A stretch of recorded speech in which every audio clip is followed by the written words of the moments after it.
I'm Danette F-M, and welcome to season 2 of Adapt with Danette F-M. This season, we're focusing on collaboration and problem solving, and I'd love to welcome Jez FM into the conversation as well.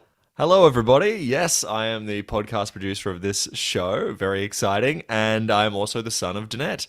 Danette, you've been working in the adaptability space for ages, but we want to highlight that people can go pick up your book, The Adaptable Leader, right now off your website or wherever you want to get your books. So the links are available in the podcast description.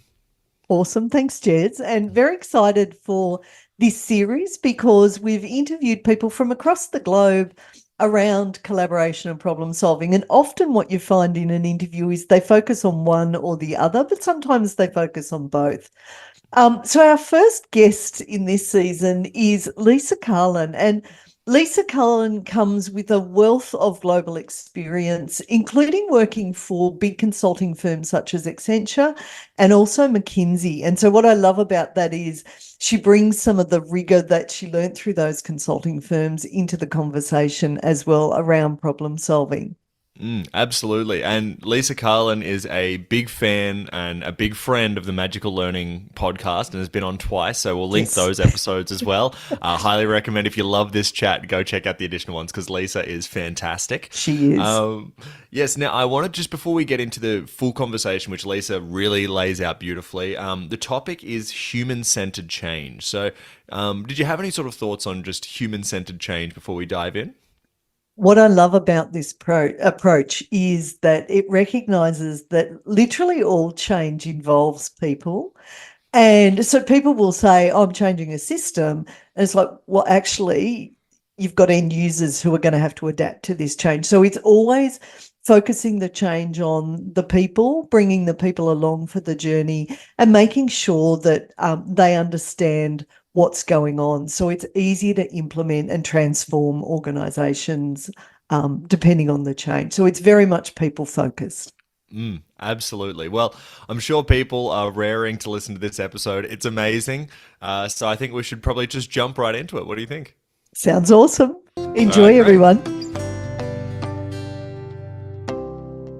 Hello, everyone, and welcome to Adapt with Danette FM. This is season 2, where we're talking about collaboration and problem solving.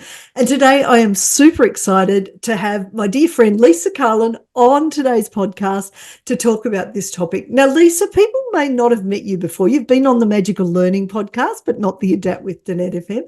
I'd love for you to introduce yourself to our listeners and potentially viewers as well. Thanks, Danette. It's lovely to be here.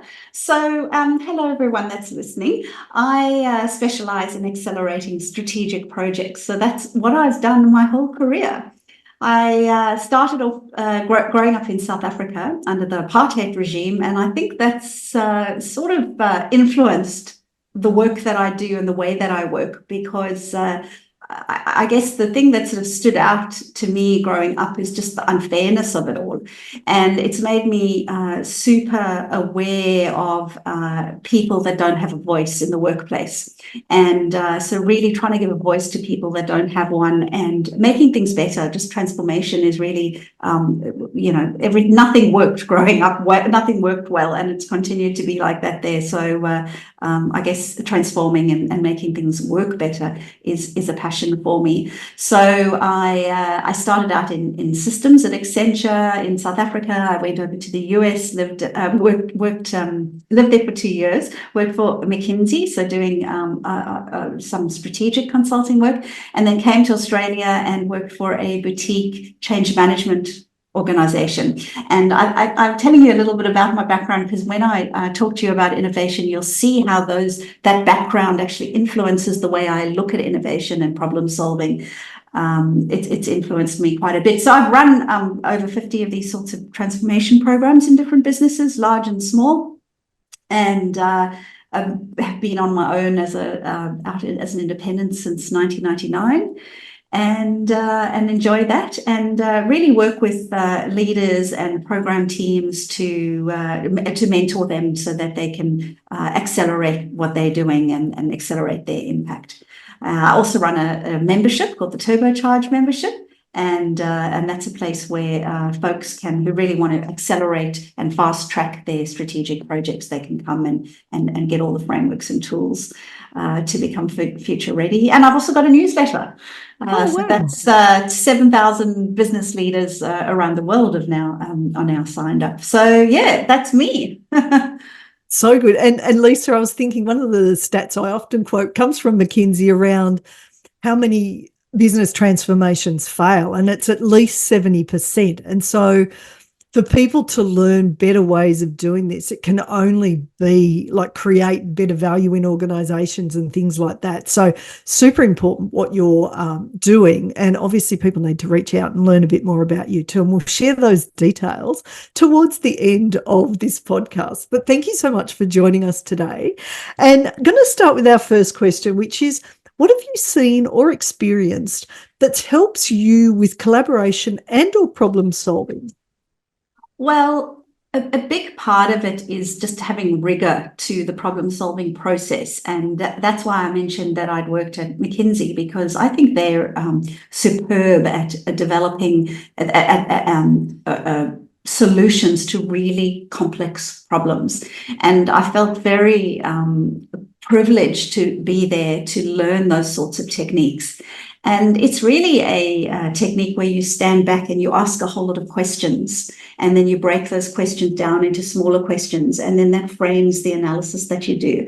And I think when you do that in a collaborative environment with a group of people, that really opens up the collaborative problem-solving process really well. So I'd say that would be number one is rigorous techniques of problem solving. The other big one is I call it getting outside the dark room, because dark room strategy, and I think I've spoken to you about this before, is really how a lot of strategy is developed away from the rest of the organization with a small elite group of people and the executives. And then it has to go through often months of iterations, of sign-offs, and then it's announced to people, and it triggers every adverse neurological reaction in people's brain when they are announced, a new strategy is announced to them, and they've had no buy-in along the way, and it's new and it's potentially threatening, and it takes away their autonomy significantly and their involvement. So my belief is to work on strategy as a more immersive, co-designed process, and I call it culture-friendly strategy for rapid execution. That's really which is a human-centered approach, basically. Yeah. So important, isn't it? Yeah, it is. It is. It's and the people at all different levels of the organization have so much to add.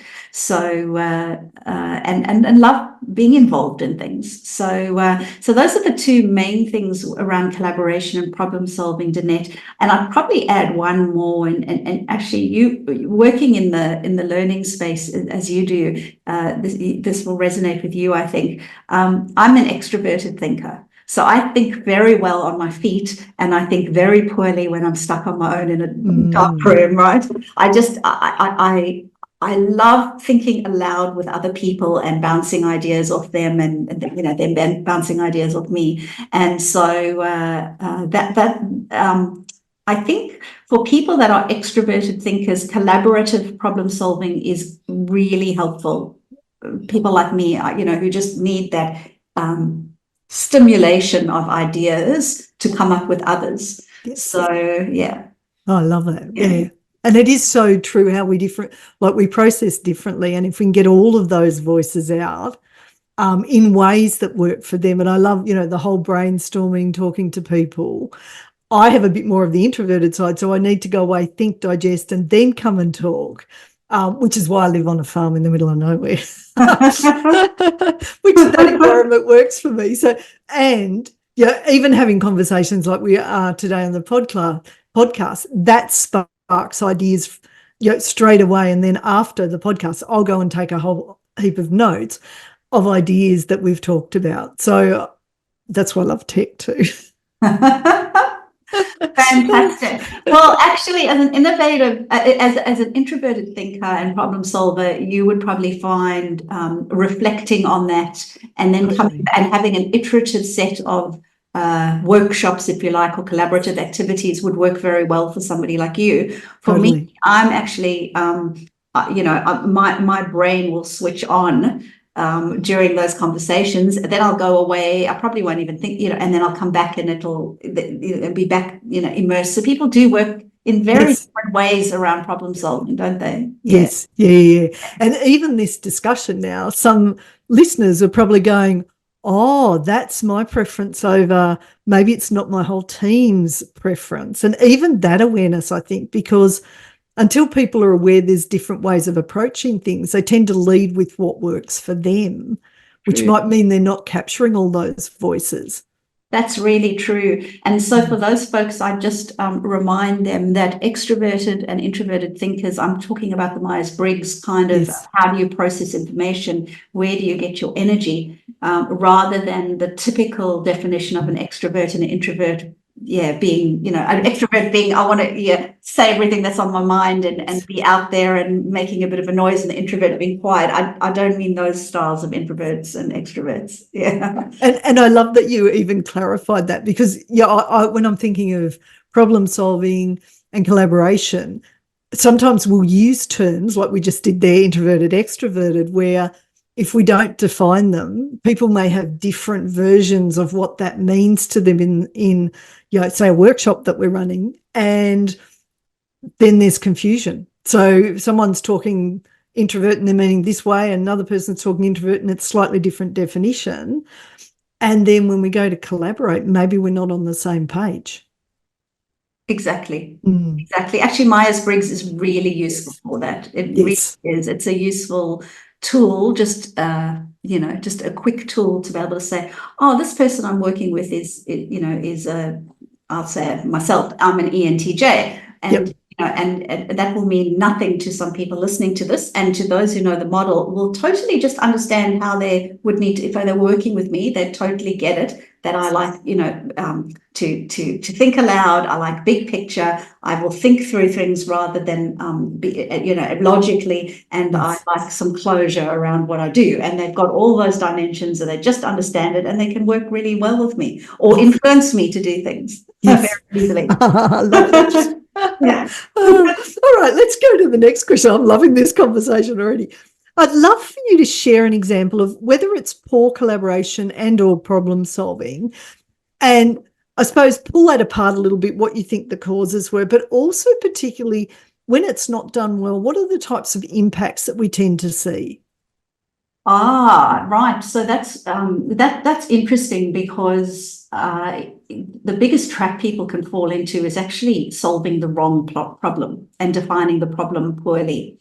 And there's a story, I don't know if you've come across it. It's often told when people are learning how to define a problem, which is the elevator test, how to get the elevators to work faster. Does this ring a bell at all? No, I haven't heard this one. Oh, do share. All right, good. Well, the story goes that there's a building, and people are standing around in the lobby trying to get their lift or elevator up to their floor.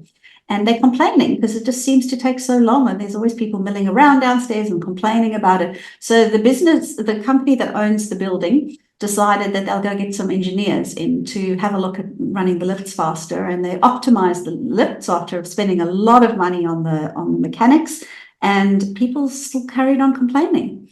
And then they got the engineering firm back again, and they got them to do another set of optimizations, and the lifts were running even faster, and yet people were still complaining. So they were beside themselves by that point, and they bring in a consulting firm. And the consulting firm says, okay, well, what actually is the problem here? And what they realized is it wasn't the speed that the elevators were traveling, it was the perceived speed. And people were bored because they were standing downstairs milling around waiting for their elevator.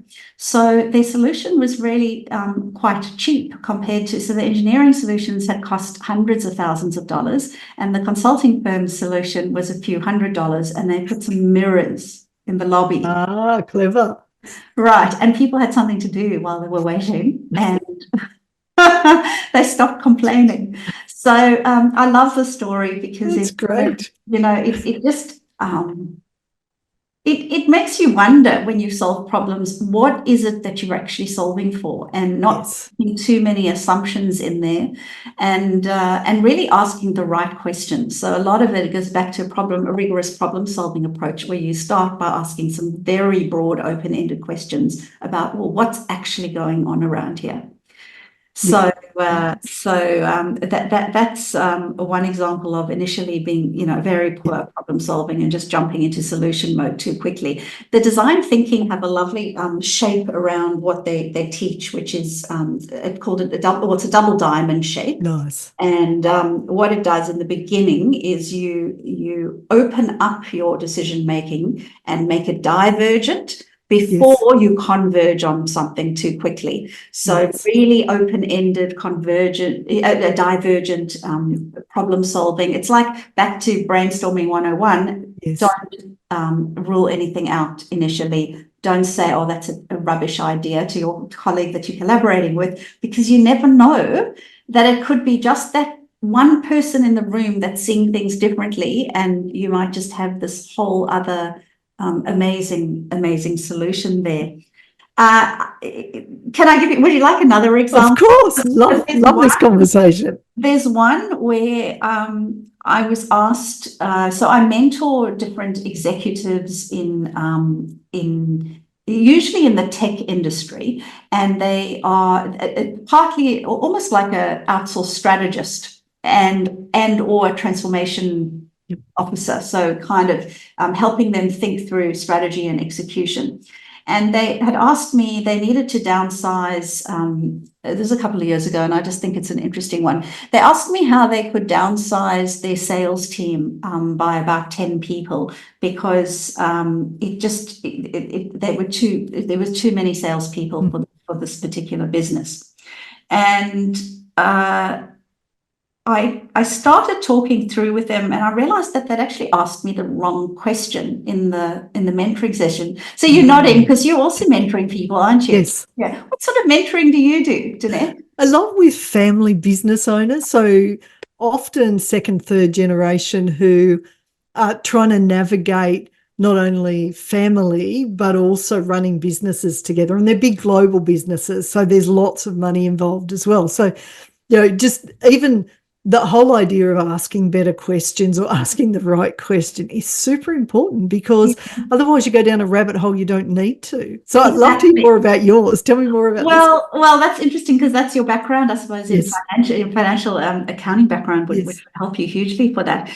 Well, they'd asked the wrong question, because what was happening in the business is that there weren't sufficient leads coming in from the marketing area to the sales area. So they didn't really need to downsize their sales area. What they actually needed to do was to increase their lead generation. And so we brainstormed some ideas about how they could put some of their salespeople into temporary marketing roles to actually go to some conferences and to do some work on LinkedIn and to do some networking work and to actually generate a whole bunch of leads, and hire some professional marketing folks for outbound marketing campaigns. And they did that, and then over time the balance was restored, and those extra 10 people were just as busy as they needed to be.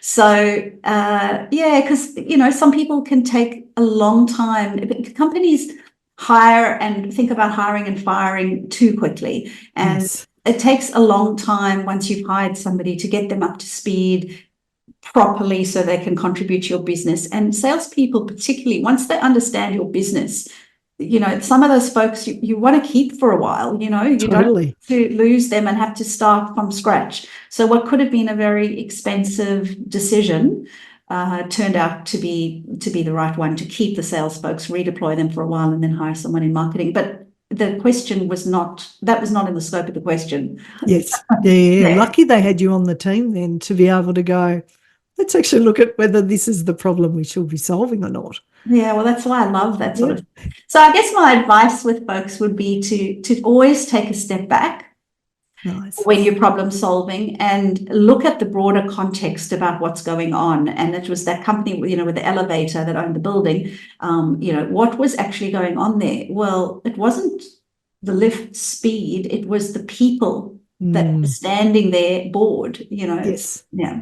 Yep. And I'm reminded, business is all about people. Change is all about people. So even if we're doing something that's a system change, it's still ultimately people involved. So broadening that is a really good idea too. So I love how both those examples, really great examples. So love it. All right, this next question, Jez, who you met on the Magical Learning podcast, he actually added to this, and I think it's made it a richer question. So his question was, based on your experience, what tips do you have for others, including young people? Because there'll be people just starting out who want to develop their problem solving and collaboration skills. There could be people who've been in the workplace for a long time. But I know with all of your wonderful experience, you've probably got some great tips to help people who are starting out through to people who are later in their career. Look, I feel very lucky to have worked in a consulting firm, and I highly recommend that for people who are younger, who are particularly interested in collaborating with different people, learning from different people, solving problems, because really that's what consulting work's all about. It's actually a problem solver, and you get thrown into a lot of different industries and a lot of different types of problems as a consultant. Depends where you work and how they're structured. When I was at Accenture, it was, we chose an industry and a specialization of service.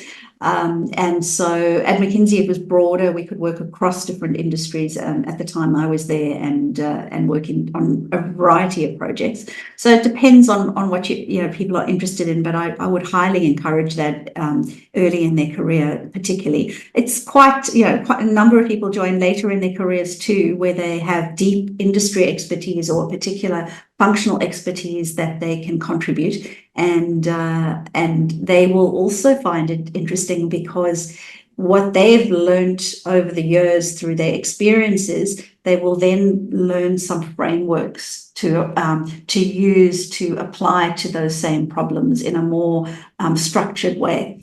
And that brings a lot more rigor to the problem solving process than they might have before. So that's good fun if you can get to do that. For folks who have tried to get hired into those firms, some people ask me, well, I didn't get in, but I still want to learn that stuff. Where do I go?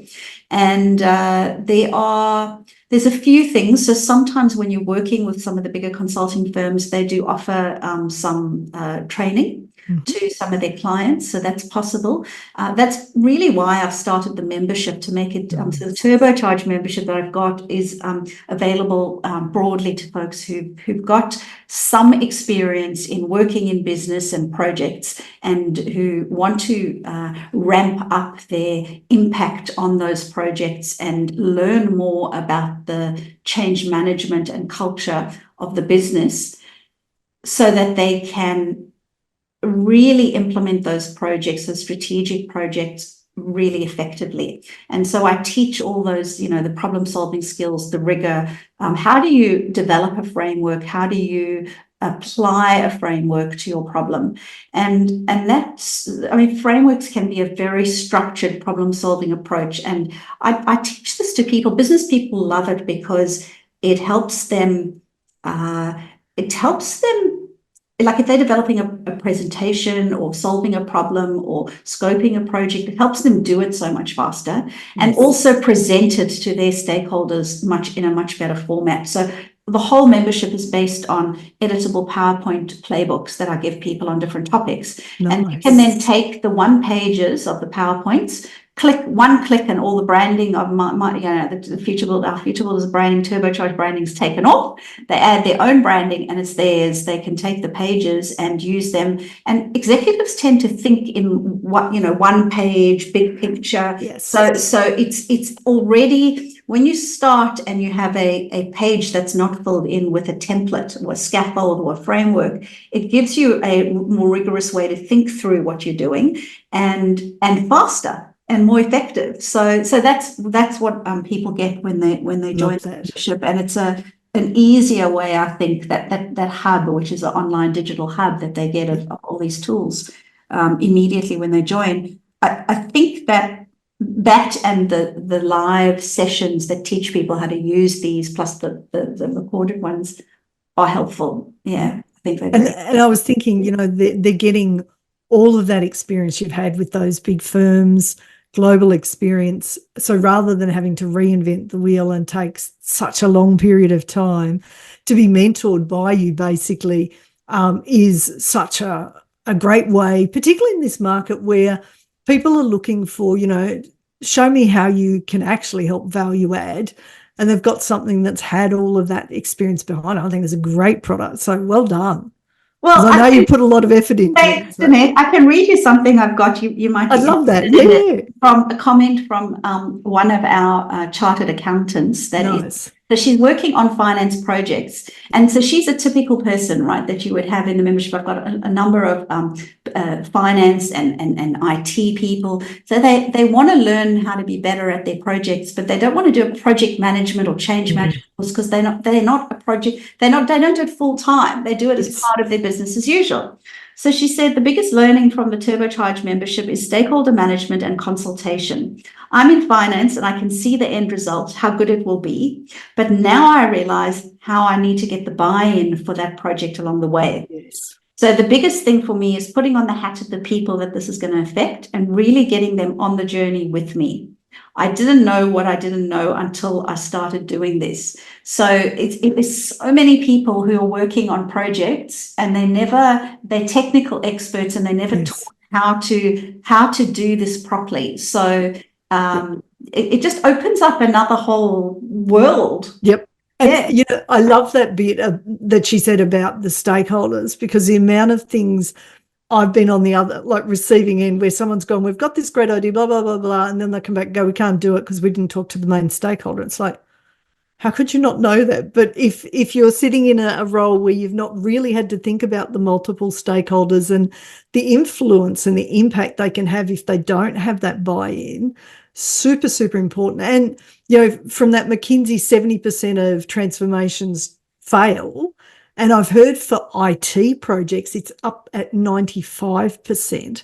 To be able to access that through your program, like, it just supports our listeners to be able to do better in terms of problem solving and collaboration. So we'll have details at the end of this so that those of you who need this, which will probably be most of the listeners, it's a great opportunity to sign up and learn some really great, well-tested skills. Thanks, Danette. Oh, you're welcome. I always loved this topic for me is like my jam. I love collaborating with people, love to take really complicated stuff, help people simplify it and come out with something that is workable. Yeah. So, and I know you love that too, Lisa. So I do. kindred spirits. I do. It's interesting because when you know that you can solve a problem, that there's always a solution, it gives people more confidence. And I know I do, like, I remember being younger and having moving into this house, and a queen bed that it couldn't, and this is my husband at the time and myself, we were trying to get this bed up the staircase, and it was a small house and the staircase was quite small, and we couldn't, the movers couldn't do it, we couldn't do it. It could not fit through literally up the staircase. Yes. And the neighbors coming past, so we took the bed out. Sorry, you're probably wondering why I'm telling you the story. It's really interesting one in actually this aha moment. So we took the bed outside and we tried to take the legs off, and we were knocking and hammering those legs because, we didn't have a lot of money to go and buy another bed. And so we thought, take the legs off, we'll get it upstairs, and then we can just pop the legs back on. The neighbor comes past and said, do you know, I'm sure the previous people had the same problem, and I vaguely remember them hoisting it up through the window. Upstairs, and I can't be right, but that's sort of what I remember. Anyway, they went off, and we thought, because we'd thought about this, but the windows were sliding windows. Yes. So 3-section sliders, and it can't fit through the section. But then we thought, okay, if they've done it, there must be a way. So what did we do? We didn't realize that the whole window just popped out. Oh. The glass of panes just popped out.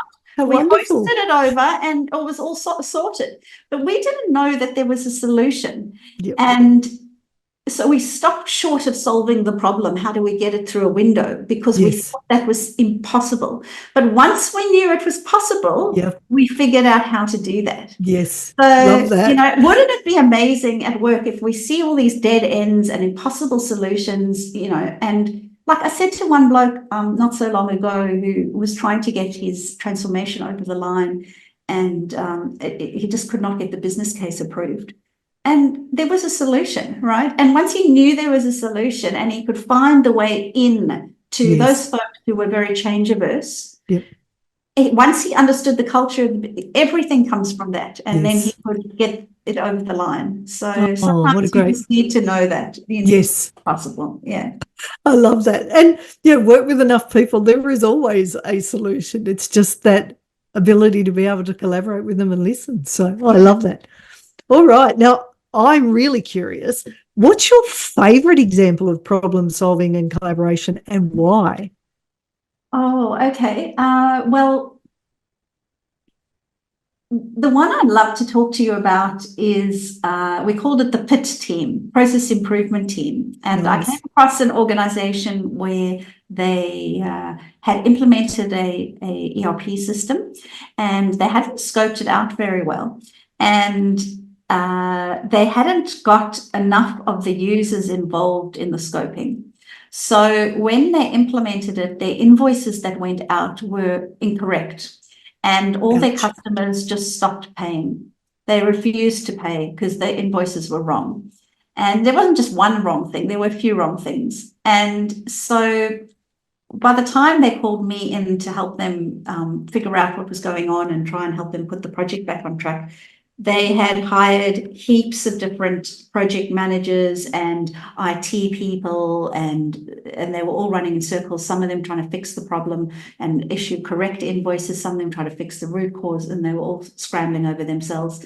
And I pulled together a process improvement team for them that had everybody from the CEO used to attend sometimes as well, because he was so worried about their cash flow and getting this solved. It was such an urgent problem, through to a number of different people and their customer service people who understood the customers, and their finance people and their business analyst, project manager types who were trying to get the system right. And it was a lovely cross-functional group who had for the first time came together in a forum where they could problem solve, you know, using a whiteboard and being able to map out what some of those processes were that had gone wrong and some of the elements with their invoices, and be able to prioritize things. We had a more structured process for resolving things, and it all came good, and there were system changes, and it all worked out beautifully. But literally when I came in, the finance, the CFO was off work with double pneumonia, and you know, people that were just working insane hours, and the grief was just, you can just imagine you know, an ERP gone wrong and a cash flow nightmare. It was awful. It affected the entire business operation. So it was very gratifying when it came right. And really that was through a process, a team, a collaborative team that was put together, and a process for them to work together, and a forum, and this collaborative problem solving right across the business, all levels, representing all different areas. It works. It honestly works. I've seen that time and time again. And I love that example because it's right on the topic. And I love the fact that, one, it was something that you create or like help create with others. And it was like the enjoyment on your face telling that story, just superb. So thank you for sharing that example. Love it. So we come to our last story, which is there anything else you'd like to share, including any helpful resources that might help our listeners and potentially viewers, depending on what medium people are using to watch or listen to this? Excellent. Well, I'm going to grab a book. Awesome. That I'm going to show you. I'm sorry, it's been moved. Here we go. That happens to me all the time too. There we go.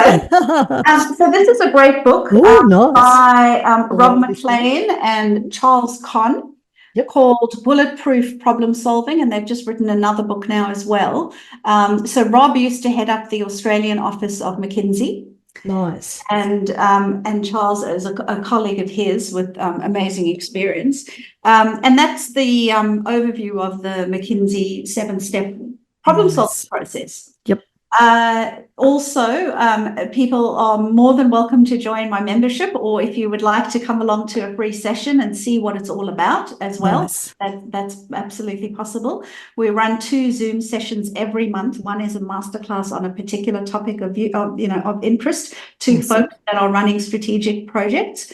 And the other one is a group coaching session where people can bring any of their problems and get them answered live in a real time. How wonderful. Live session. Yep. And those that are too shy to do that can send them in to me beforehand. And we've got members actually from all over the world. A lot of them are just watching the recordings afterwards. So they send in their questions, and then I record that, and they can watch it and get their questions answered. And I have so you've got a book as an example. You've got the membership as an example. Yes. So if you have a look at the futurebuildersgroup.com/turbocharge page, people can sign up straight away. It's $99 a month, and they get instant access to at this stage. As of today, when it's been recorded, we've got 10 modules and playlists ready up there, and every month is a new one. And I'll meet some fun people. So that's the second one. And the third thing where people can go is I have a newsletter.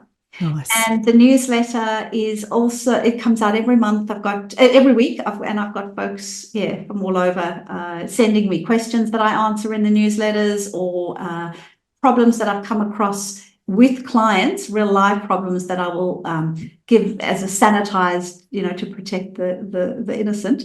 Nice. I'll give those stories and in the newsletters every week. Nice. And we'll make sure that all of those links are in the descriptions with the podcast and also the YouTube channel, so people can find it very easily as well. Great. Fantastic. Have we got time for one more quick of course. minute tip? Of course. For people who haven't used generative AI, it is an amazing source of inspiration for problems that you're trying to solve. So I highly encourage that. My favorite one at the moment, which will date this podcast because I'm always in and out, it's called Perplexity. Ooh, it's free. I haven't heard of that. And folks can use that for doing search instead of Google search.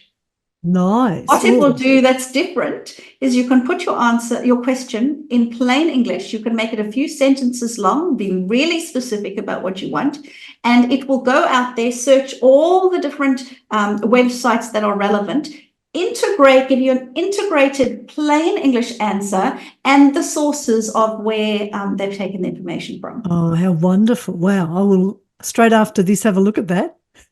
Excellent. And you can get it on your phone too. You can get it on your phone free as well. Yeah. Awesome. Awesome.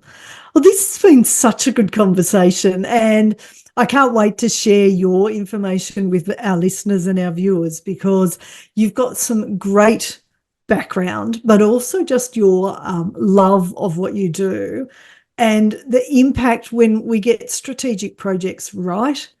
Like we save resources, we save energy, we save time, and we empower our people. Like, what's not to love about that? So I love the fact that you bring all of your experiences to really mentor people in that area to help them do it really well. So, so appreciative of you coming on this podcast, Lisa, and I'm sure we will have you back on this and also the Magical Learning one again. I'd love to. I love talking with you, Danette. You ask some questions that really get me, and really practical for people. Yes. Yeah. Have something tactical that they can use. Yeah. I'm always practical. I like people to go, okay, get the big picture. Now, what's some simple things I can do to start moving forward and learn from that? So we're kindred spirits, I reckon, Lisa. So can I say thank you on behalf of our listeners and our viewers, and I look forward to chatting to you again soon. Thank you, everyone. Right. Well, that was an amazing chat. I had so much fun listening to that again. It's been a blast doing that one. Did you have any sort of key takeaways before we jump into our listener question today? Yeah, so I love the idea around problem solving, of having a rigorous approach. And, Lisa, through her background in consulting firms and that, has definitely painted the case for why it's important not to just have an ad hoc approach, but actually have something that will work. And I really liked her double diamond approach, which comes from systems thinking, where you diverge around the problem and then you converge, because people will often want to go straight to solution. And it's like, are we actually solving the right problem? And she gave some really good stories around how to do that in a much better way than where people solve the wrong problem and then it's like, oh, that was a waste of time and resources.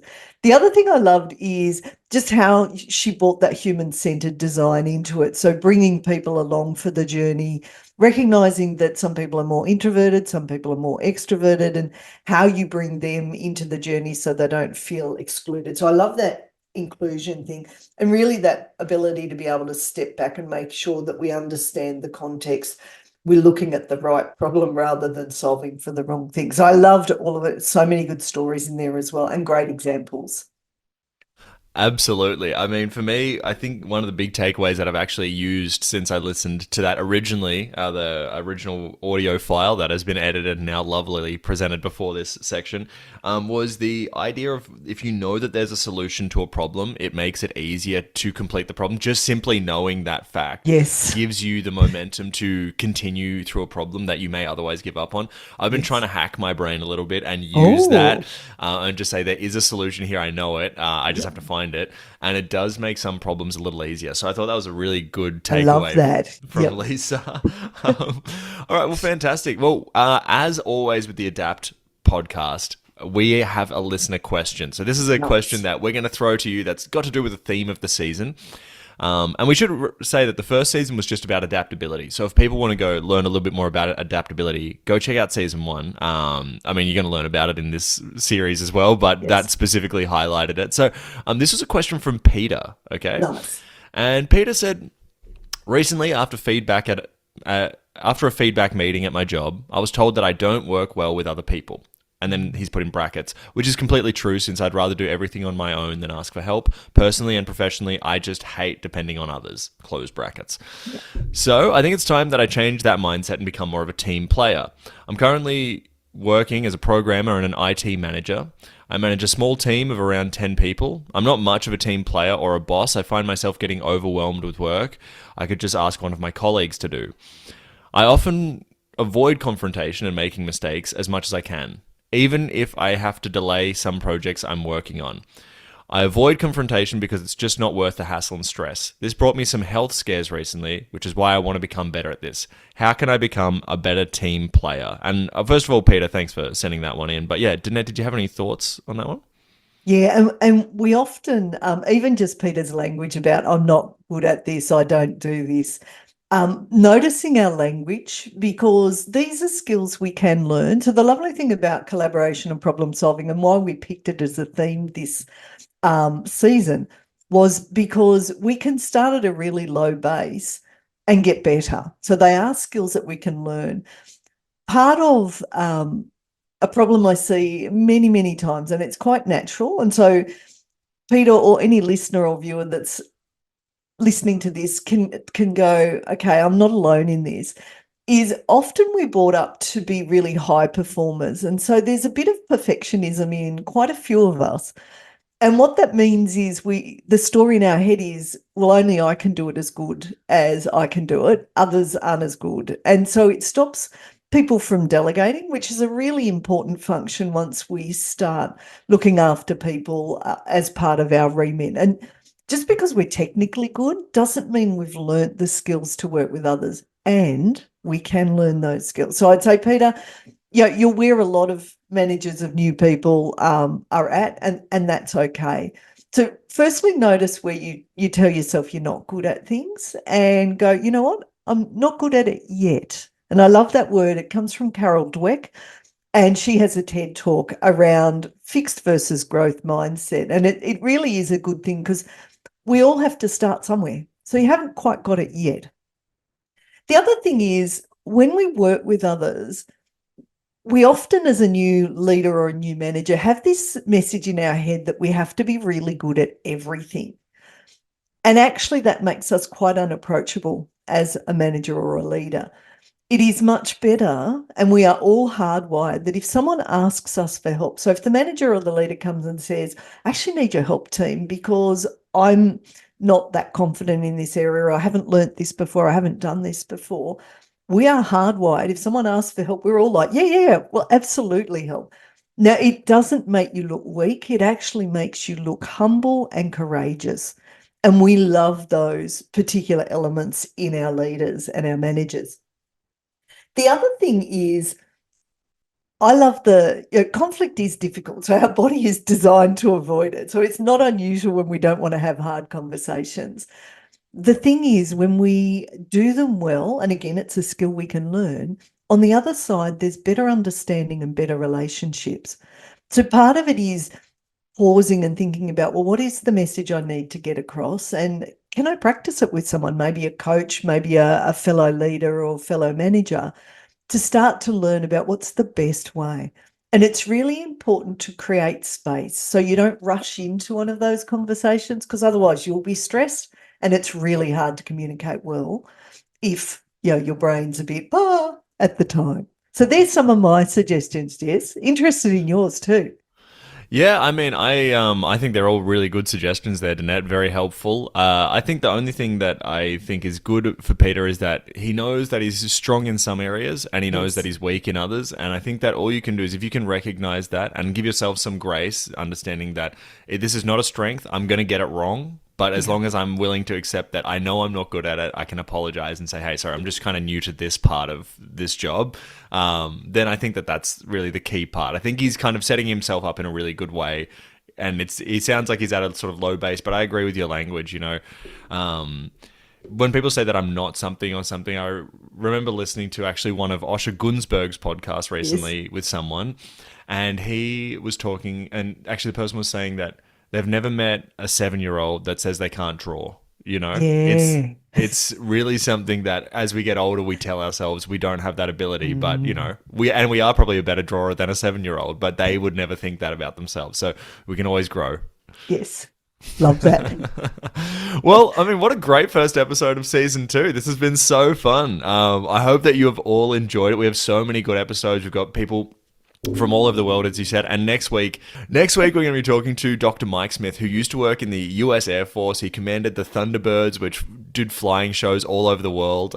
So we're going to get a totally different approach. But yeah, so did you have any final thoughts, Danette? I just wanted to give a shout out to Ellie Orman, who I knew when she worked at Chartered Accountants Australia New Zealand in Sydney, and she's now working in London. And she messaged me the other day and was talking about listening to the podcast. So we just thought we'd give Ellie a big shout out, particularly as she's moved country. So that's adaptability right there and then. So love this episode, Jess. Thanks so much. Well, as always, everybody, stay tuned, stay subscribed. If you want more content from us, please join the Magical Learning podcast and just follow us on Magical Learning on all socials. I again want to shout out that this is a companion podcast to The Adaptable Leader by Danette Fenton-Menzies, who you've been listening to today. I highly recommend this book. It's really fun. But until next time, I guess, everybody, stay adaptable.